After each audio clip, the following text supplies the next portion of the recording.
Jordan has always been a country with a very interesting culture and deep history.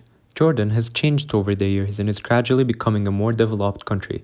I'll specifically be talking about Amman though, since it had a very huge impact on the development of Jordan, making it the great country that we know of today.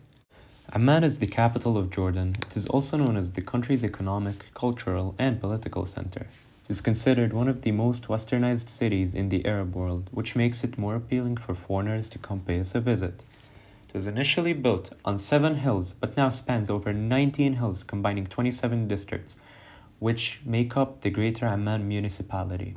Surprisingly, though, Amman wasn't always the capital and main city of Jordan. It was actually a salt. This changed when the Ottomans left from the region, which led to people seeking refuge in the empty land. These people were Circassians and other prosecuted Muslims from the Caucasus. It wasn't long before the city flourished.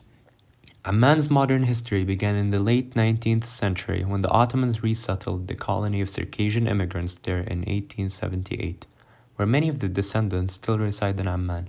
During that time, in the early decades of the 20th century, the neighboring city Salt was more important as a regional administrative center and a political center.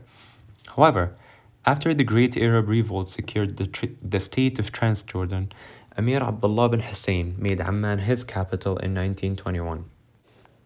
Amman has a much underappreciated appeal. After all, you have the Great Petra, one of the world's modern seven wonders, a cinematic landscape of Wadi Rum, the Dead Sea, the Roman ruins of Charash, castles in Ajloon and Karok, and many more sites to go check out.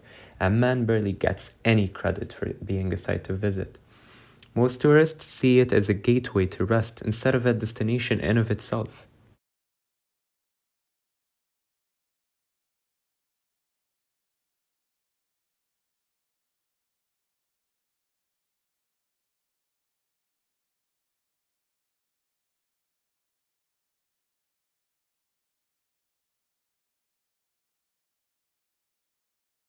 Going back to Amman, you've got Al Balad, which is also known as downtown Amman. It is one of the oldest, if not the oldest, section in the city. It has nestled away between 4 hills of the city, standing as a landmark that was never shaken by time. With every sunrise, the locals wake up to the early morning breeze and bathe in the sun's rays. Al Balad is full of many historical sites and lots of shops which you can still visit since they're still working.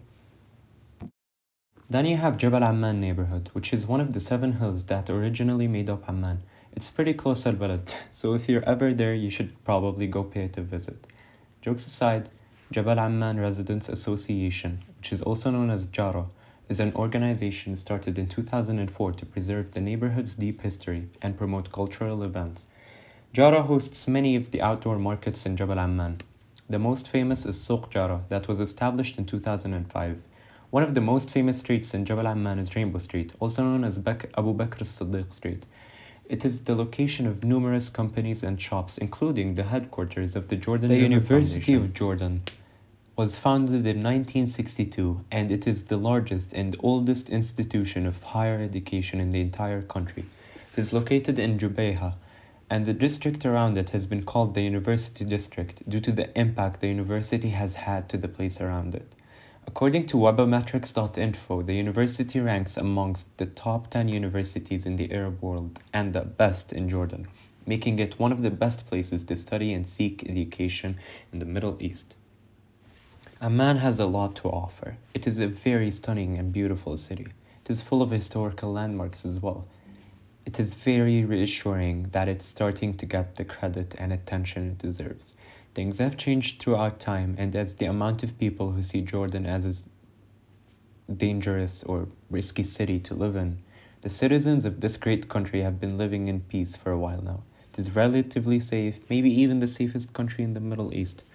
And that's it for my project. I hope you enjoyed it, and I hope you've learned something today as well. Thank you and have a good day.